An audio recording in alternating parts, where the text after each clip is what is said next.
Hello and welcome. Sharon Henderson here, our weekly live, and today I am really honoured to have a most wonderful guest speaker joining us. International messaging and funnel specialist Breanna Gunn is going to talk to us today about a topic that I think affects us all and is a must listen weekly live, this one, which is going to be, what Breanna is going to talk to us about today, is the most common marketing mistakes that you are probably making, and more importantly, how you can go about fixing them. So Breanna is international messaging and funnel specialist. She is a whiz when it comes to copy. She is definitely your girl when it comes to really captivating content that converts. So I'm going to stop talking now, and I'm going to hand over to Bria, who is going to tell us all about this fascinating topic. Welcome, Bria. Hi, thank you so much for having me. I'm so honored to be here. It's an absolute pleasure. Oh, would you like to start off by telling us a little bit about yourself and what you do, and then we can move into the topic? How does that sound? Sure, that sounds great. So you pretty much covered it. I have been a ghostwriter / copywriter / messaging expert for about 10 years, actually a decade. And it kind of started by accident. My mother used to make me write thank you notes all the time for everything. And to this day, I can't stand writing thank you notes. But it's so ingrained in me that you reach out and reciprocate relationships. And I didn't even at first realize that that's kind of what I naturally wanted to do with communication in the online space. Mm-hmm. And then I realized that really no one else was doing it the way I was doing it, that they were kind of doing the things we're going to be talking about today, which worked 5 years ago, even 3 years ago, but they don't work anymore. And which is why, people get super frustrated with their marketing because they're like, this worked. And I'm like, yeah, it did. It doesn't anymore. So you need to up your game. Reach out. Yeah. Yeah. Wow. Well, I'd be really interested to hear the things that used to work but don't work anymore. And I wonder if has it anything to do with algorithms, or is it saturated? No, it has to do with psychology. And nothing. Yeah, it's nothing to do with, the algorithms do come into play when you start talking about paid outreach and ads and that kind of stuff. But the pieces that I have noticed most are actual human relationships, because we have stopped treating people like people. Oh, yes. I totally hear that one. Yes. It's automation for a lot of people, and you lose your human connection, don't you, that way? And the thing is then you get upset when you have really low conversion rates, or your group starts to shrink, or, maybe you had a 7 or 8 figure launch last year, or even 2 years or 3 years ago. And suddenly I'm seeing people who I launched with, they haven't updated the copy. They haven't done anything to update the marketing. It's all the same marketing. And, we made 7 figures and they made less than half of that, because it doesn't work anymore. Because they're capitalizing on people acting the way they acted when these online courses and offerings were a new thing. It was kind of like the shiny object syndrome. Oh, yes. Yeah. And now they're so mainstream that people can afford to be very, very choosy, and they're not going to choose the person who bashes them over the head with marketing. No. That is so right. You need to be more subtle these days, and it's all about establishing a connection and building a relationship and trust, isn't it? Yeah. Yeah, and that's actually the first, the thing the mistake everyone makes is they're like, "Hi, how are you? Let's get married." Yeah. And they're like, no. In real life, it's, we see all these memes and jokings. I'm a mom, and you see all of these things where it's like, some kind of, it's an offer, and then you're like, okay, this free thing sounds cool, and then suddenly it's buy my $5,000 course, and you're like, I don't even know you. No. Yeah. And you see these memes, with moms jokingly doing the same thing, where they're like, you pick a mom out, and you're like, they also have a child about the same size as mine. Hi, we should be friends. And it's funny to joke about, but it doesn't work in real life. No, except with my son, who, when when he goes to kindergarten, every day he finds his friend or his target that he's hoping for to be friends with that day, and he goes up to them and he goes, "Will you be my friend for the day?" Oh, that's precious. My little one does the same thing. But they're learning social. It's really interesting watching those kindergartners because they don't really have social skills. No, and nor do a lot of they don't in the marketplace. Yeah, like Henry loves everybody. He literally says, "I love you" to everybody, and I'm like, oh, okay, but honey, like, pull it back a little bit because this is not going to be great when you're 16. And it's a time and place thing, and we've forgotten the time and place because the online space is so separated from our daily life, but it is such a huge part of our daily life that we forget to act like human beings to each other. And I think a lot of it is because of the distance as well. People can hide behind their keyboards, and there is a real mentality of automation, passive income. It's not real. A lot of people don't realize that to generate a passive income, actually a lot of work has got to go into it. And and also if you're messaging people, it's maybe a little different on Zoom, but if you're messaging people, people are hiding behind that and aren't honoring the sacredness and sanctity of building a relationship and trust. There are time and place for messages. There's different, like if you're on, like you and I connected through LinkedIn, it's a different platform. It's not Facebook. Facebook is where we have our friends and our family. Instagram is where we have actual in real life friends. I'm connected with my husband on LinkedIn, but the man never uses LinkedIn. It's one of those things where it's more of a marketing platform, and you can get away with being a little more brash. Whereas on Facebook and Instagram and even YouTube, like, you have to build that relationship. You don't see people. The whole overnight success thing isn't happening anymore. And the problem is people are still selling it and still saying it's possible. And the passive income, and, I made, I saw a post yesterday where she was like, "I just signed up yesterday and I made $5 already. Who wants to join me?" And I'm just like cringing, like down to my, I'm like, oh no.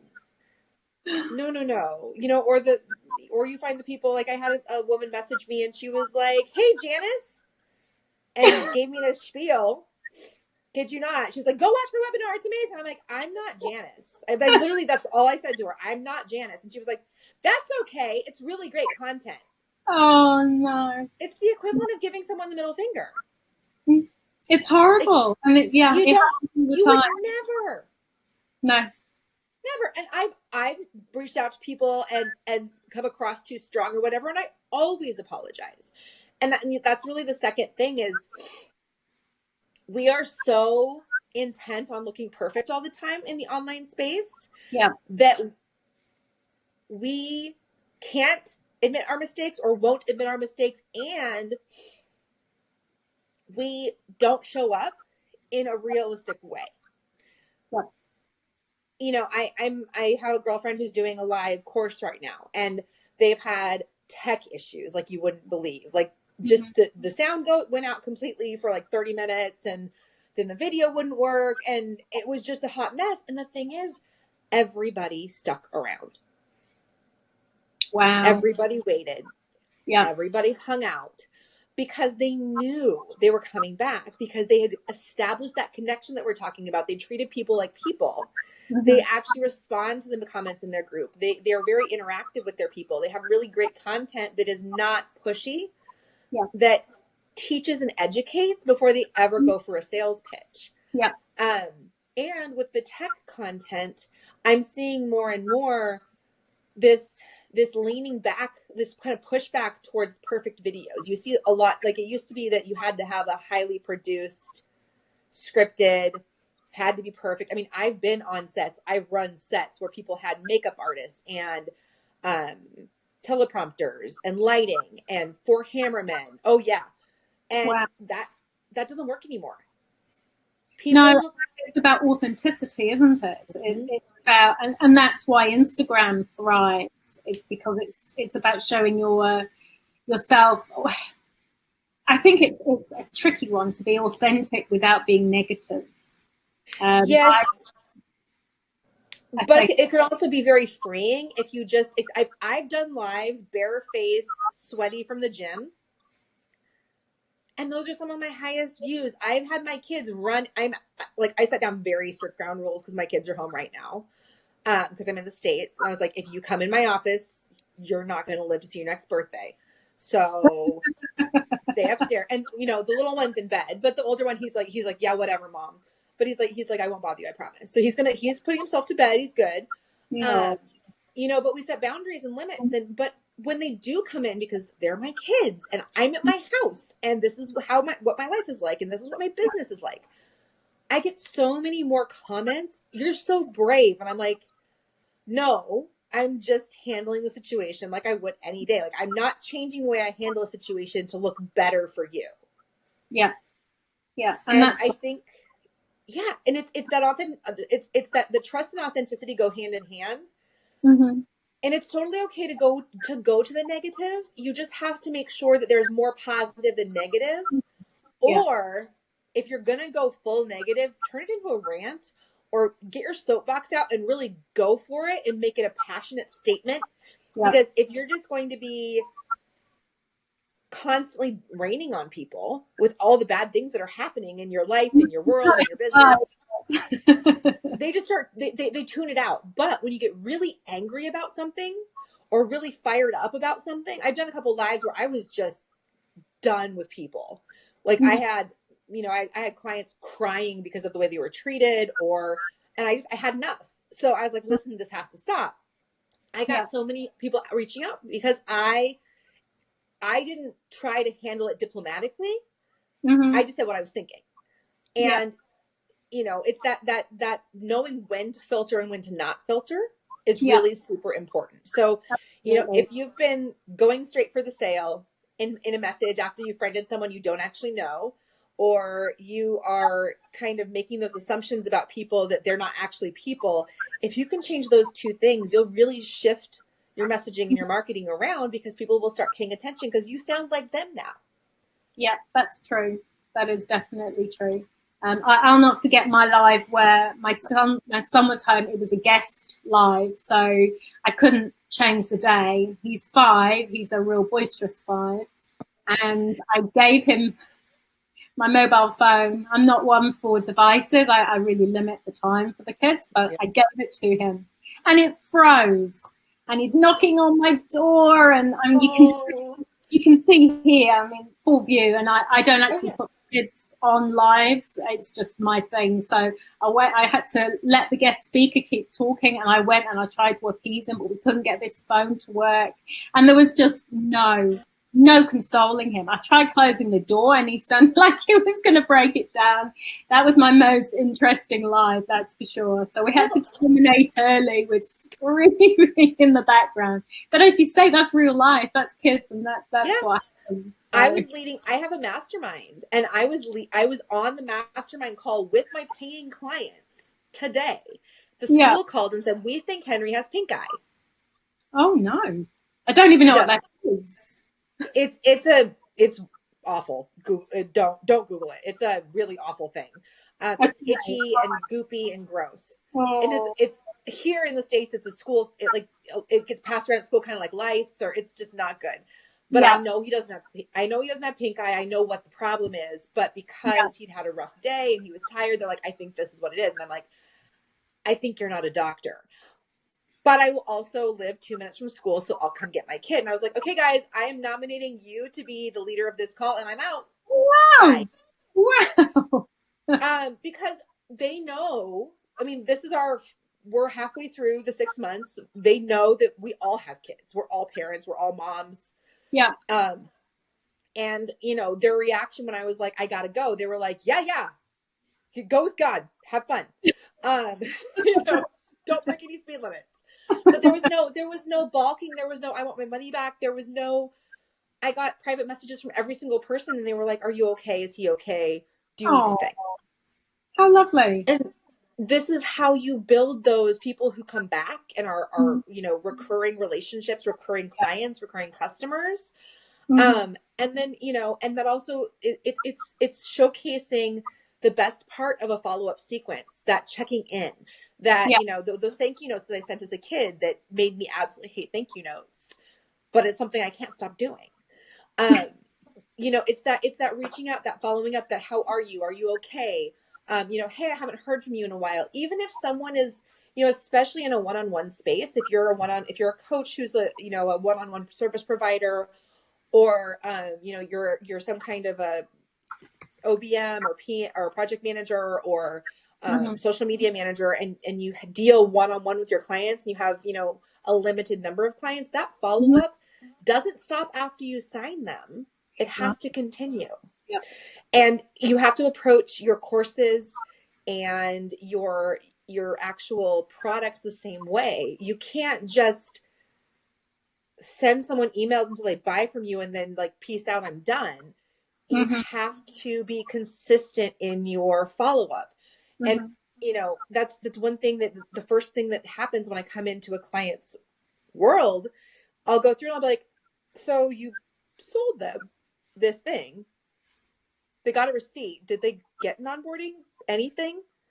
Because I can't find it. And they're like, oh, no, they, on the thank you page, it gives them the link to the Facebook account. I'm like, so you have the exact number of people that bought your thing in your group. Well, no. So how are you ensuring that they go where they need to go? Well, I figured they don't have Facebook. I'm like, let's do a quick search. Wow, 100% of the people who bought your stuff bought it because they saw it on Facebook. Funnily enough. There's a problem. And people don't think about that additional piece. They also assume if you don't buy the first time, you're never going to buy. And that's completely untrue. Yeah. They used to say it takes 7 to 11 touches. Now they're saying it takes between 11 and 14 touches for someone to trust you enough to do what you tell them to do. That's not even to buy your stuff. Yeah. Wow. That's a lot more than I thought. A lot. Yeah. You think about that. Can you imagine getting 14 emails in 14 days? No. No, you would be like, bye, Bree, I'll see you never. And you'd quietly unsubscribe and go away. Yeah. And people are taking that and they're like, okay, 14 days. No. The timeline looks more like 30 to 45 days. Yeah. There are always going to be people who jump the gun, who just met you, who have been on this vision quest for someone just like you or a program just like yours. And they are the exception, not the rule. The problem is that 3 to 5 years ago, they were the rule, not the exception. Right. Everything's changed. And so, right. So you have to cater, you have to give an opportunity to those people who are the quick draws, who are like, yes, here's my credit card. Let's go. And you can accomplish that in very subtle ways without making everyone else who needs to have that relationship built feel like all you want to do is sell to them. It's the difference between shopping in a high-end department store and shopping at Walmart. Absolutely. And it's such an easy thing to do, but it takes time. Yeah. And I think we have this mentality nowadays where everything has to be done quickly. We have to get the passive income the next day. And so we're losing sight of the time it takes because people are so impatient. They're not willing to play the long game, add value, build a solid reputation. And I guess that's a benefit for us that are prepared to put the time in to do that. Well, and the thing is usually the ones that build the trust and take the time to build a community. They do lives like this. They bring in fresh faces for different perspectives. They ask people for referrals. They really genuinely reach out and care and chat. I mean, we've talked about our kids. Like we talked business and we talked about, and we came here. But you took the time to chat with me, to learn about who I am as a person. And that is super uncommon. And so especially when you are working on your follow-up and you're trying to get it out the door quickly so that you can, honor these people and keep them in your circle, that desperation and that frustration leaks into the content, whether you mean it to or not. It comes across in body language. It comes across in how many exclamation points you use, how many capital letters you use. I actually had a client. She's like, so this is going to sound really weird. I don't mean it to, because I love you. She's like, but could you not yell at me in email? I was like, what? She's like, well, you write in all capital letters. I was like, oh my gosh, I was writing all capital letters because I was super excited. I am so sorry. But I completely forgot that for the longest time, capital letters was yelling. Yeah. And my wows are always capitals. Right. And we created some really amazing content. I mean, groundbreaking. Her whole business is shifting. It's incredible. But that little thing, it wasn't even the copy I was writing for her. It was the actual email where I was like, hey, this is done. Please go double check it. Make sure it's good before I load it up for you. And she was like, yeah. Wow. And we've been working together for almost 3 months, and she's great. And we have great conversation, and she felt comfortable enough to tell me that. But she's like, can I call you for a second? Wow. I'm like, okay. And she did. And it was because she wanted to make sure that she's like, I'm either reading it wrong or you're mad at me. Wow. Isn't it crazy? You go through the world assuming that people are on the same page, but our perceptions are so different.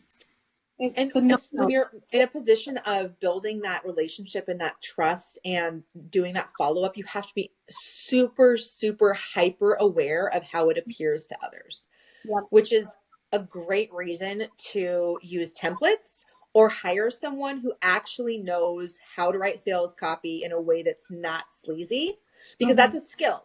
There's a lot of people who can write really great copy. Selling without it feeling like it's selling is a totally different skill set.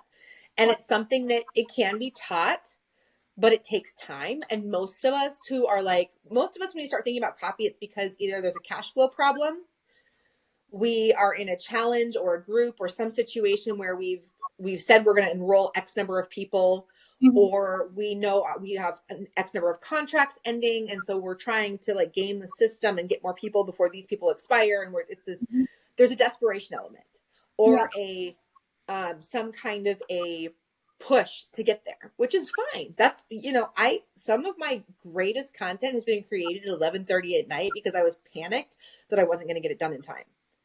Yeah. But I can't function as a human being if that's the way I create content. I would be dead. Yeah, I hear you. It's right. So it's a great motivator, but it's not good for you at all in the long term. No, and it actually changes your physical body and changes the way that you handle different situations. And I suffer from panic attacks, and most people are like, really? And I'm like, there's a lot more to it. But a lot of it, my doctor's like, because it's come on in the last 5 years, he's like, you're working too much. He's like, you are putting so much stress on yourself that small stuff is starting to affect you now. Whereas so I put up huge boundaries around my business. And I was like, I will only work these hours. I will make, if I have, someone in New Zealand or Australia or, Korea or wherever who I need to communicate with at, in the evening, then I don't start work until later the next day. I have different rules, and I don't work weekends. And the panic attack stopped. Wow. It's just crazy how it manifests. And it's funny because, and I bring panic attacks up because a lot of clients that I talk to have talked about how they're not sleeping. They've been sick for months on end and they can't figure out what's going on. And it's these physical manifestations of stress and overwork, and it's coming out. And the thing is all of that affects your business because it's every conversation that you have, you're tense, you're desperate, you push this energy out at people, and it feels different. Yeah. It's getting right in someone's face versus sitting back and being like, this is nice. This is a really great conversation. That especially if you're doing video, these body language cues can't be faked. No, you're so right. And it's interesting that you say that, because for me, I did a live with someone who had made it her life's mission to determine what the secret Facebook rules were. And Okay. we audited my Facebook page, and I had fails everywhere because I had too much text over my banners, you name it. I'd done it, and everybody else as well. But she had this down pat and was able to she got an amazing engagement, a number of likes, and I don't know what else on her Facebook page. She obviously knew what she was talking about. But it made me really aware of the algorithm, like overly aware. Plus, I'd been told you need to engage for 20 minutes before an important post, and then you need to engage afterwards. And I got to a point where my whole life was trying to comply with these Facebook rules. And it got to a point where even hearing a notification made me feel sick. And I had to take 2 weeks off Facebook because I won't do it anymore. Especially being in jail for I don't know how long now. Which is the stupidest thing I've ever heard of. But anyway, and who knows, I don't know how far that restriction goes. I mean, they say it's just on a page, but you have to wonder, who knows how much it affects your reach. But I mean, personally, I'm moving to other platforms and I use Facebook when I use it, but I'm not going to let it rule me anymore. It's horrible. It's just it's not a good energy because everyone's. It's so funny because like I'm glad you mentioned that, like, we're not alone, guys. If you're out there and you're like, oh my gosh, me too. It's all of us.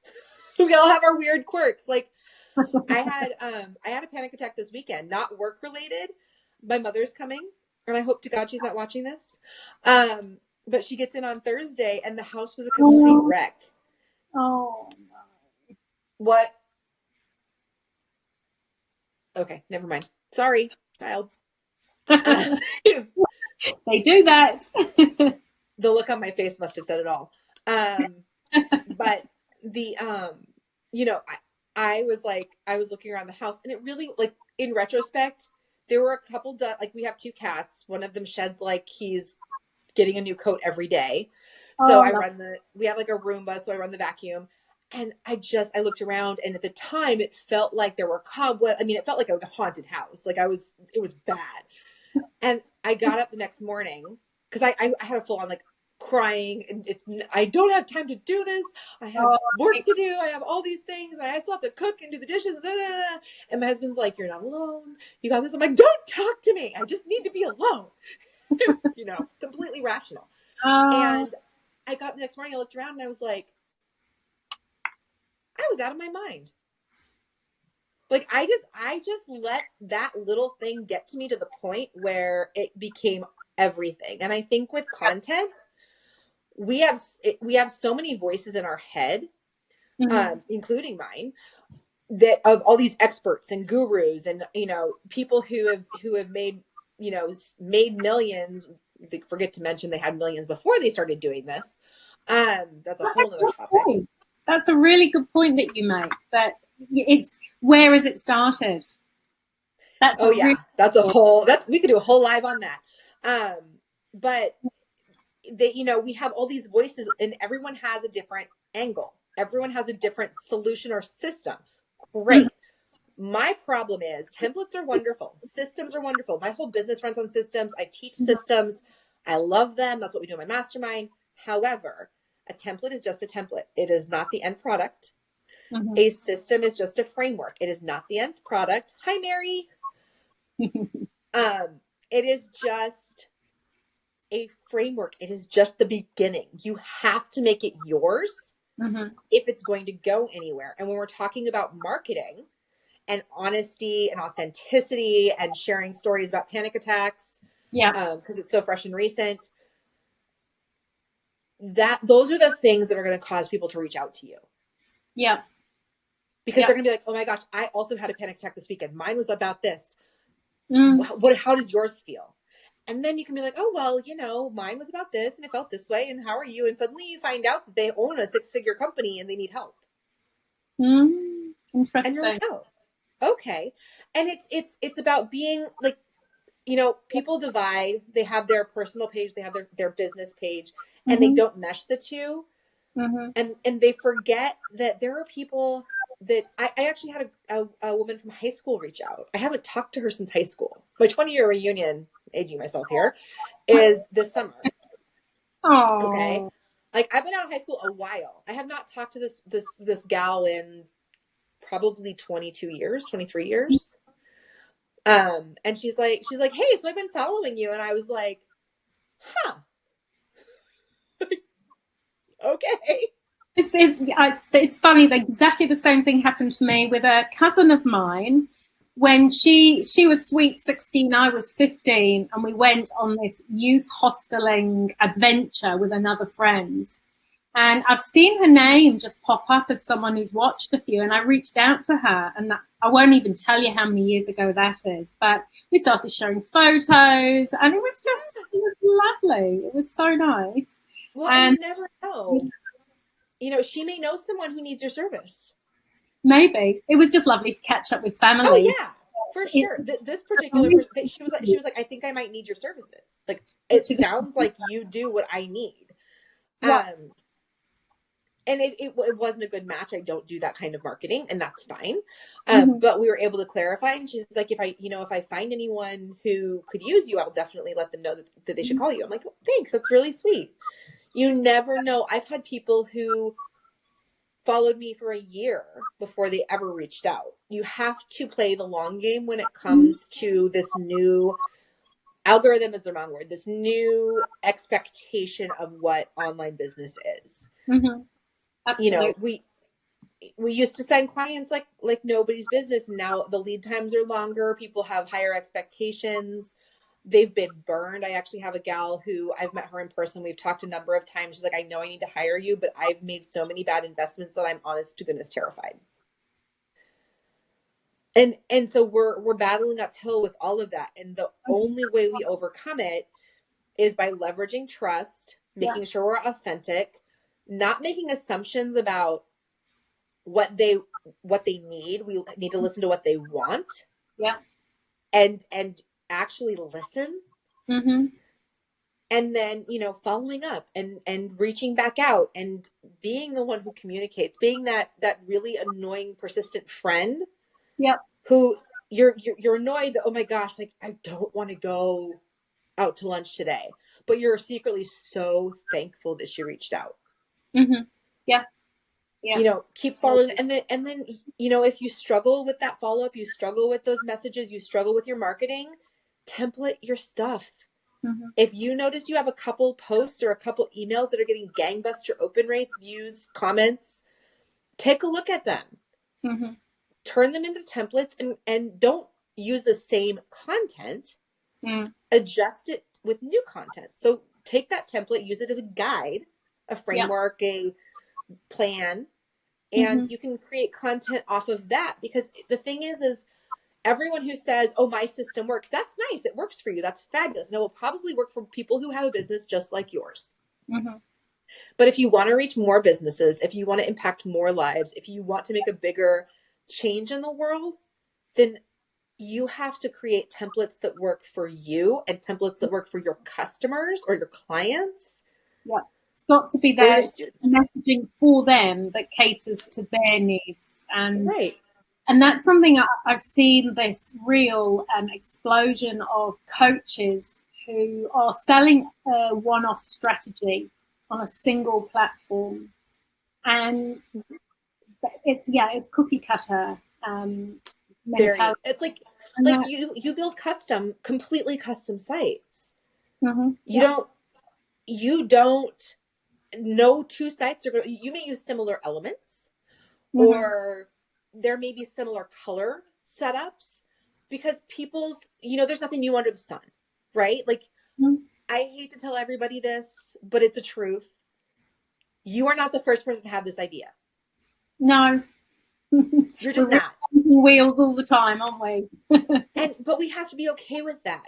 And if we can embrace that, but still look at it through the lens of what is your need? What is your business? Just like you would for building their website. Like what, someone who is a cheesemonger needs a completely different website from an attorney.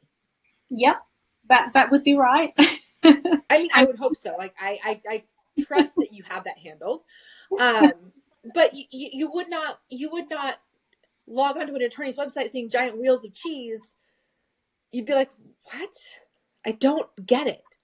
And this is what people have a hard time understanding. Well, the template worked for them. That's great. Are you this person? Mm-hmm. Do you do what they do in the way that they do it? No. Cool. Let's move on. Yeah, exactly. And then the other side of it is that if you find something that works, everybody jumps on the bandwagon and then it loses impact anyway. If somebody has had a great idea, then it only lasts for as long as it's recognized by everybody else and they're all doing the same. And then whatever it is saturated. The effect is no longer what it was. Which is, so it's a constant state of flux. We have to keep moving. And which is why creating your own templates, figuring out what works for you and your clients. Mm-hmm. Like when I'm working on a funnel for a client, which is just a fancy way of saying your messaging, right? From the time your person finds you to the time that you make the sale, and then afterwards, I need to know who that person is, what they want, how they view life. Because if you try to please everybody and you try to imitate everybody else, you're never going to get anywhere. If you are not afraid and you are unashamedly willing to talk to that small sect of people who are your people, you're going to make more sales. It's going to be easier. And it's going to be a lot more fun because you're going to be working with the people you genuinely want to work with. Yeah, exactly. Yeah. You know, those are the clients that you can call and say, hey, this is not a work-related question. However, I'm going somewhere. I know you've been. Do you have recommendations? Yeah. And the client doesn't get mad because it's not work-related. They're very excited because they like you and they like working with you and they want to help. They're that's when your clients become your friends and you start having those relationships, and it's cyclical because then they tell their friends. Yeah, absolutely. And often people can help one another as well and recommend. And as you say, for me, it's all about those connections. That's the most important thing. And it may be that I'm connecting with people that I know won't be good clients, not good clients, won't be my target client potentially. But somewhere along the line, I know that we'll be able to help one another out. Even if you never know, like they may know someone or because you get those suggested, so-and-so likes this page. So maybe Susie Q is not your person, but maybe Janice, her best friend, is. Yes, exactly. You don't, there's no guarantees. So you have to not be afraid to repel people. And you have to, if you don't change anything in your marketing except this one thing, stop selling immediately. You would not propose to someone the minute you met them. Stop doing it. Give yourself the time to build the trust, to show them your knowledge, to show them you're an expert, to demonstrate that they should be in your sphere of stuff that you do and they're really excited about it. Then go for the sale, because I guarantee you it'll be a lot easier. Absolutely. What's your view on FOMO? Just another quick question before we close. Oh, FOMO. Fear of missing out for the uninitiated, fear of missing out. Yeah. So fear of missing out, it depends. For most, I work with a lot of coaches and consultants whose clients, they're going to hire them when they need them. They either have, they're either going to help them with a very specific problem that manifests itself in a certain way. So it's not like they can wait. So there is no fear of missing out. It's like, I need it now. You have it. I'm in. Or clients who have, a very, like a WordPress, you do something very specific, and the people who need you, it's not a matter of having to sell them into it. It's more of having to indoctrinate them into the way you do things so that they're like, okay, I trust her to build my vision. So for who I work with, I don't believe in FOMO.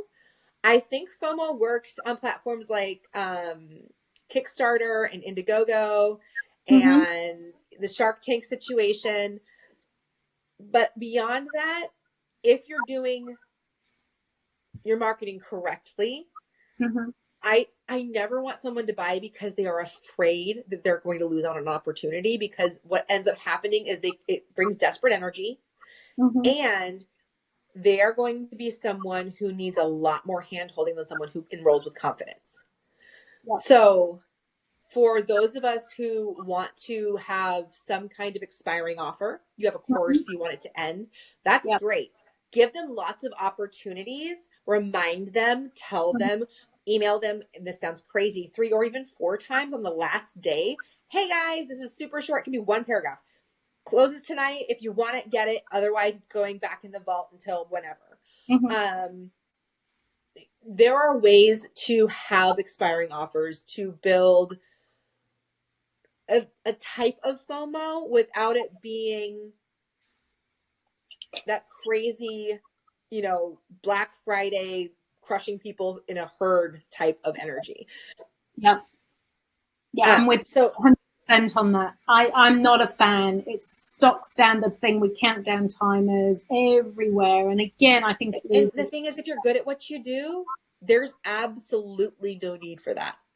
I don't think so. And in fact, there have been a number of occasions I can think of where someone has said to me, you need to hurry, I've only got 2 spaces left. And I will purposely be that child that stamps their foot and says, you know what? I'm going to let those 2 people, because obviously you've got a big hurry for a big rush for these 2 spots. I'm going to let them go first. See you later, in a nice way. But that's what FOMO does to me. It says, see you later, not interested. Let them go first. Because I just call it more fluff. So it doesn't work on me. Right. I'll be honest, when I'm talking to people, there are people I have, a conversation with, and I'm like, I don't have space right now. That's the end of it. I'm not trying to make you feel like you need me. I'm just letting you know, I can't help you until this date. That's how this works. Yeah. There are times when I'm like, I do have an open spot right now, but because I know that my sanity is in the mix, I can't onboard you until next week. Yeah. But that's not that's the way you handle. Yeah. Sorry. Yeah. It's no. You were probably going to say exactly what I was thinking. Just about it. Well, I mean, in your situation, that's totally genuine. You genuinely haven't got a space. But when people use it in their marketing, and I'm thinking of one particular person on Instagram who, even in their Insta story, it was, but hurry up, I only have 2 spaces left. It was in all her messaging, and it just didn't give a nice vibe at all. Yeah. Well, and the other, usually with those people, it's not that they have 2 spaces left, it's that they have 0 enrollments. Exactly. Yeah. I mean, to me, it's so obvious. It's not, right. There's no subtlety there at all. And it was interesting because I then said, I've had a look at all your testimonials, and I've had a look at this, that, and the other. What I'm not seeing is anything that's measurable and quantifiable at all. And the response was, well, I'm sorry, I don't have time to show you that. We're not a good fit. That was it. So, and you're like, wow, so right, cool. Yeah. That's the bullet there, So, right. Yeah. And yet the push that the whole sales copy for her is about FOMO and all of that and how important it is. But because she's still subscribing to what was taught, and I won't name names, but 3 to 5 years ago, where you have to have that countdown timer, you have to have a long that sales page that wraps 3 times around the world. There's all these rules that people got so hung up on, and the thing is they've never worked. They never worked. They just happened to have a big enough following that it didn't matter. Yep. Are you for 3 to 5 years ago? I'm aware of this happening a lot sooner than that, but again, not naming it. Yeah, it started about. It may have started then, yeah. But I think it's still being advocated. Oh yeah, but the problem that people are missing out on is these people who are teaching these methods of the heavy on the FOMO, countdown timer, do a webinar, push all of this stuff. They already had millions. They sold companies. They worked for huge people. They already had money. Mm-hmm. And so it doesn't matter if it works or not. No. They're going to be fine. Mm-hmm. Yep. For those of us where this can make or break things, you don't have the opportunity to play those kind of games and take that kind of risk. No, I mean, reputation is everything. And I mean, as I have, I'm not naming names, but I won't forget that interaction. I certainly won't be recommending that person, and I'll be steering clear. And it's just the vibe that you put out. To me, putting out the right vibe, creating relationships, long-term collaborative, friendships is what it's all about. It's not about and you think about it, we spend more of our time here than we do in the real world for a lot of us. Scary. It is. And when we really think about it like that, would you let those people hang out with you in your home? No. And if the answer is no, then run in the other direction. If you would not want to sit down and have a glass of wine or a cup of coffee or eat Milk Duds and watch a movie, like, go. Like, you have to, in order for a collaboration or a business partnership or any kind of business venture where there's two persons or more working, you have to have some kind of relationship. And that is basically what messaging in 2019, 2020 boils down to, is building trust. Yeah. Because people have been burned so many times. I bought a course for a lot of money, and I won't mention the number because it still makes me nauseous. And it was in beta. Oh, yeah. I have clients who launch in beta. The problem is, for me, if you're going to do a beta launch, it best be finished or we're not launching. Mm-hmm. And it was in beta, and it would be finished. They were going to do a module a month. Meanwhile, they'd taken all the money up front. It was supposed to be 12 modules, 12 months. After 6 months, they said, we're not doing this anymore. We're shutting it down. And they'd only ever produced 2 modules. And now they have a large marketing agency and all kinds of other things. So it's one of those things where you need to be careful what you're investing in, who you're investing in, where you're putting. And the other thing I always say be wary of is the people who are going to ride coattails. I worked with this big person. I worked with this. I could drop names of the people I've worked with, but I don't. The ones that really, truly loved me, left me amazing testimonials. Some of them even have numbers. Like I helped someone increase her revenue by 300%. And she put that in her testimonial. I didn't ask her. I didn't doctor it. That was the email she sent me. Nice. Yeah. Which is awesome. I had another client who it was a referral. She's like, Bree helped increase my online sales by 40%. You should talk to her. I didn't ask for that. Like I didn't, by the way, you should totally go do this. Mm-hmm. No, it needs to not come out of your mouth. Absolutely. Yeah. And that's like bonus lesson or whatever, but FOMO doesn't work. Not in my trust. Like treat people like people. Absolutely. At the end of the day, if you can do that, you're good. And let them in. Be nice. I mean, there seems to be a real culture to try and to outshine others that are shining brightly. And it's just not There's room enough for everybody. There really is. Every human being is unique with their own unique experiences, personality, and skills. And everybody is an addition. It's not necessary to do that. And yet... Right. And I am not the only marketing and messaging expert out there. There are lots of us. Mm-hmm. The thing that makes me unique is me. The way I view the world, the way I write, the way I interact with my clients. If I'm your cup of tea, great. We're going to create beautiful things together. Mm-hmm. If I'm not, cool. Yep. That's fine. And you have to be okay with that, because otherwise you're never going to be happy. Mm-hmm. That's so true. And you can't chase everything. You need to be laser focused on, as you say, the people that you would have in your home. Those are the people that you need to focus on making people feel like you're sending them an invitation to hang out. One of my highest open rate emails ever was literally titled, "Let's Hang Out." And it was an invitation to a Facebook group. And it was, I think, the 30 male in a sequence. Got a 97% open rate. Nice. Yeah. Because it's and the click-through rate was just about that. Because people just want a place to go. They want someone to listen to them. They want someone to help. So be the helper. I love that Mr. Rogers quote, look for the helpers. Don't look for the helpers. Be the helper. Yeah. Be the person that goes into Facebook groups and answers questions expecting nothing in return. Be the person who actually gives valuable advice on a discovery call and is okay if the person says no when they pitch. Yeah.